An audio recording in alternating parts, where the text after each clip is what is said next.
సైన్యానికి కొన్ని కొన్ని సెంటిమెంట్స్ ఉంటాయి. ఏదైతే జై భవానీ వీర శివాజీ నినాదం ఒకళ్ళదైతే రెండో పక్కన రకరకాల నినాదాలు ఉంటాయి. అలాగే వాళ్ళ సెంటిమెంట్లు ఉంటాయి. అందులో ఒక సెంటిమెంట్కి సంబంధించి 1965 నాడు జరిగిన ఓ సంఘటన నేపథ్యంలో ప్రతి సైనికుడు ఒక దేవతామూర్తికి కొలిచేటటువంటి అంశానికి సంబంధించినటువంటి అంశం ఇది.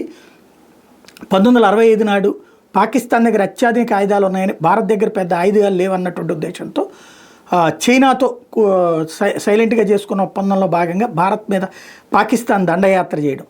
ఆ టైంలో భారత్ దగ్గర ఏమీ లేవు అన్నటువంటిదే వీళ్ళకు ఉన్నటువంటి లెక్క. దాన్ని బేస్ చేసుకుని వేసిన ఎత్తుగడ. అయితే అప్పుడు భారత సైన్యం పాకిస్తాన్ని దారుణంగా ఓడించింది. రాజస్థాన్లో పాకిస్తాన్తో మనకు సరిహద్దు 100 కిలోమీటర్ల పైగా ఉంటాయి. అక్కడ జైసల్మీర్ జిల్లాలో 150 కిలోమీటర్ల దూరంలో తనోటా అనే గ్రామం ఉంది. భారత్లో ప్రవేశించడానికి పాకిస్తాన్ అక్కడ ప్రయత్నించింది. 4 డిసెంబర్ రాత్రి పంజాబ్ రెజిమెంట్ చెందిన ఒకే ఒక బెటాలియన్ అక్కడ ఉంది. సమయం చూసుకున్న పాకిస్తాన్ మళ్ళీ కుతంత్రం పన్నింది. 2000 మంది పాకిస్తాన్ సైన్యం 90కి పైగా యుద్ధ ట్యాంకులు ట్రక్కులు దండెత్తున్నారు. కానీ అనూహ్యంగా పాకిస్తాన్ యుద్ధ ట్యాంకులను ఒక్కసారిగా ఆగిపోయాయి. ఎంత ప్రయత్నించినా ఒక్కటి కూడా ముందుకు కదలేదు. దీన్ని ఎదురుగా తీసుకున్న భారత హంటర్ విమానాలతో ఆ ట్యాంకులన్నీ ధ్వంసం చేసింది. తొనోటా మాత ఆశీర్వాదంతో ఆ ట్యాంకులన్నీ ఆగిపోయాయని మన సైన్యం నమ్ముతుంది. అప్పటి నుంచి తొనోటా మాత మందిరం అద్భుతం ఏంటో అందరికీ చెప్పుకొచ్చారు. అందుకే బీఎస్ఎఫ్ జవాన్లు ఎటువంటి కొత్త ఆపరేషన్ మొదలుపెట్టినా ముందు అక్కడికి వచ్చి శక్తిమాత ఆశీర్వాదం తీసుకున్నాకే పని మొదలు పెడతారు. ఇటువైపు నుంచి వెళ్ళే ప్రతి బీఎస్ఎఫ్ బెటాలియన్ అమ్మవారి దర్శనం చేసుకుని వెళ్తుంది.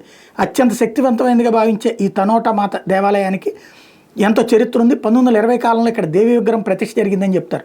పాకిస్తాన్తో యుద్ధాలు జరిగిన తర్వాత బీఎస్ఎఫ్ ఏర్పడింది.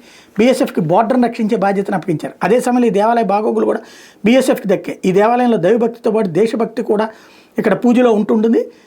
ఈ దేవాలయం దగ్గర ఉన్న మట్టిని కొత్త వాహనాలకు బొట్టు పెట్టి పూజలు నిర్వహిస్తారు. తనోటా మాత అద్భుతాలకు సాక్ష్యాలుగా ఆనాటి యుద్ధంలో పేలని పాకిస్తాన్ బాంబుల ప్రతిమలు ఆ దేవాలయంలో ఉన్నాయి. మంచు కొండల్లో ఎడారిదారులు నిత్యం దేశం కోసం పోరాడుతున్న ప్రతి వీర జవాను కూడా తనోటా మాతను నమ్ముతాడు. ఆమె చల్లని చూపు తమ మీద ఉన్నంత వరకు శత్రువు ఏమీ చేయలేడని. ఆ 2 యుద్ధాలు గతంలో ఇవి యుద్ధం తాలూకా గాథలు కాదు కానీ పచ్చి నిజాలే అన్నటువంటిది సైన్యం చెప్తుంటారు.